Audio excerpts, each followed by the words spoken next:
Buzz, buzz.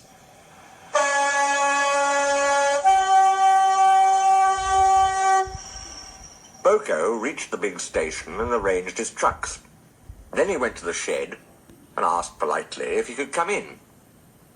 Duck was not pleased to see a diesel, but presently, when he found that Boko knew Edward, he became more friendly.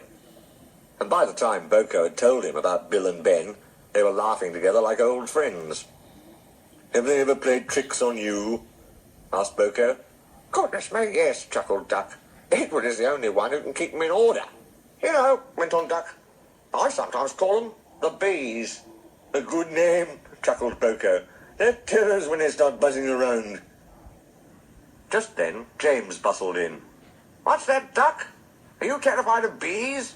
They're only insects after all, so don't let that buzzbox diesel tell you different. His name is Boko, and he didn't... I wouldn't care," interrupted James. "If hundreds were swarming round, I'd just blow smoke and make them buzz off." "Buzz, buzz, buzz," retorted Duck. James retired into a huff. James was to pull the express next morning, and when Duck brought his coaches, the platform was crowded. "Mind your backs, mind your backs!" Two porters were taking a loaded trolley to the front van. Fred drove while Bert walked behind.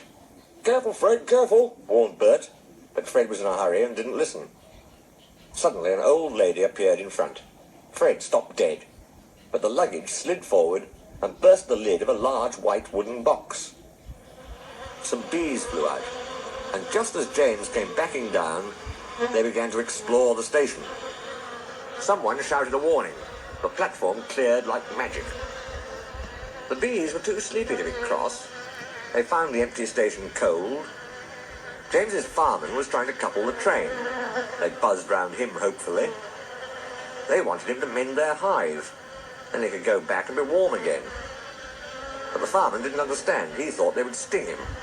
He gave a yell, ran back to the cab, and crouched with his jacket over his head. The driver didn't understand either. He swatted at the bees with a shovel. The bees, disappointed, turned their attention to James. James's boiler was nice and warm. The bees swarmed round it happily. Buzz off, he hissed. He made smoke, but the wind blew it away, and the bees stayed. At last, one settled on his hot smoke box. It burnt its feet. The bee thought James had stung it on purpose. It stung James back, right on the nose. "Eee!" whistled James. He'd had enough. So did his driver and fireman. They started without waiting for the guard's whistle. They didn't notice till too late that they'd left their train behind. In the end, it was Boko who pulled the express. He was worried at first about leaving his trucks, but Duck promised to look after them, and so it was arranged. He managed to gain back some of the lost time, and the fat controller was pleased with him.